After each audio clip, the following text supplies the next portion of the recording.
Hello दोस्तों, आप सभी का अनटोल्ड स्टोरी टेल्स पे स्वागत है। दोस्तों, दरिया दिल इंडस्ट्रियलिस्ट का बात हो तो हम एक इंसान को कभी नहीं भूल सकते।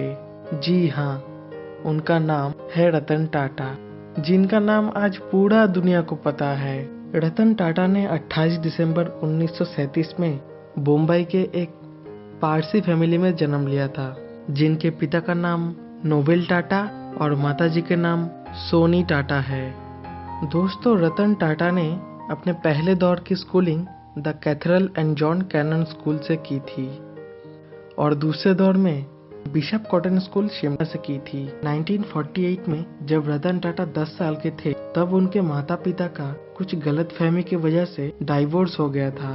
उसके बाद रतन टाटा अपने ग्रैंडमदर के साथ रहने लगे। दोस्तों, रतन टाटा को आर्किटेक्ट होने का सपना था और इसीलिए उन्होंने अमेरिका के कर्नल यूनिवर्सिटी में दाखिला लिया। रतन टाटा दिल का बड़ा साफ था और इसीलिए किसी भी काम को छोटा नहीं समझते थे और इसीलिए उन्होंने पढ़ाई करते करते बहुत सारे छोटे मोटे होटल में बर्तन धोने की काम भी किए। सन 1959 में उन्होंने बैचलर इन आर्किटेक्ट की डिग्री हासिल किया और 1961 से ही उन्होंने टाटा ग्रुप के शॉप फ्लोर से काम करना शुरू किया। 1970 तक वो टाटा के अलग अलग शाखा में काम करते रहे और 1970 में ही उनको अपने जीवन का सबसे पहला प्रमोशन मिला और उसी दौरान 1971 में रतन टाटा को टाटा की ही लॉस में चलने वाली रेडियो एंड टीवी बनाने वाली नेल्को कंपनी की जिम्मेदारी सौंप दी गई। दोस्तों, और सिर्फ 3 सालों में ही उन्होंने नेल्को की मार्केट शेयर 2% से 20% तक बढ़ाया, पर अचानक से मार्केट गिरने के कारण पूरा कंपनी को ही बंद करना पड़ा।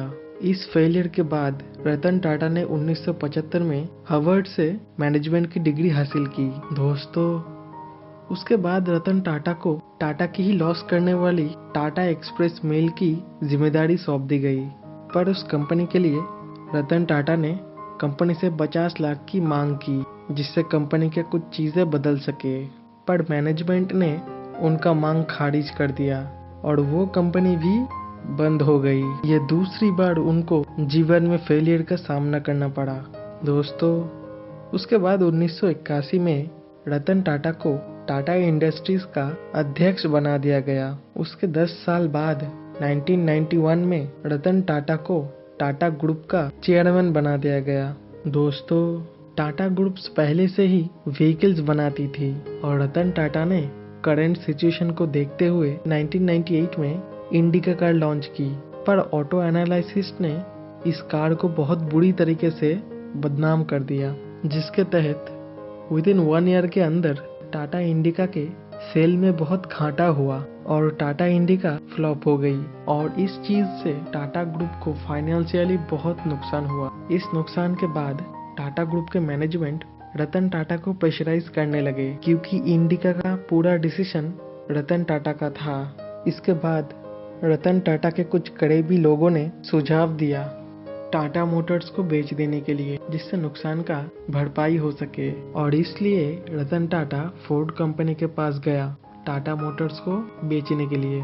घंटों भर मीटिंग के बाद फोर्ड के चेयरमैन बिल फोर्ड ने बातों बातों में कह दिया, जो काम आता नहीं है वो क्यों करने जाते हो, तुम्हारे कंपनी को खरीद के हम तुम पे एहसान कर रहे हैं। बिल फोर्ड की कड़वी बातें रतन टाटा को पसंद नहीं आई और रतन टाटा डील छोड़ के वापस आ गए और आके अपना सारा धन लगा दिया टाटा मोटर्स पे, क्योंकि अब उनको टाटा मोटर्स की सक्सेस से ही अब उनको जवाब देना पड़ेगा। और कुछ सालों की मेहनत के बाद उन्होंने इंडिका V2 लॉन्च किया और कुछ ही महीने में इंडिका प्रॉफिट में रन करने लगी और दूसरी तरफ फोर्ड कंपनी की जैगुआर और लैंड रोवर घाटे में रन कर रही थी और करीब 2008 के करीब फोर्ड बंद होने की कगार में पहुंच गया था। और उसके बाद रतन टाटा ने $2.3 बिलियन में जैगुआर और लैंड रोवर बिल फोर्ड से खरीद ली और इस बार बिल फोर्ड ने रतन टाटा को कहा,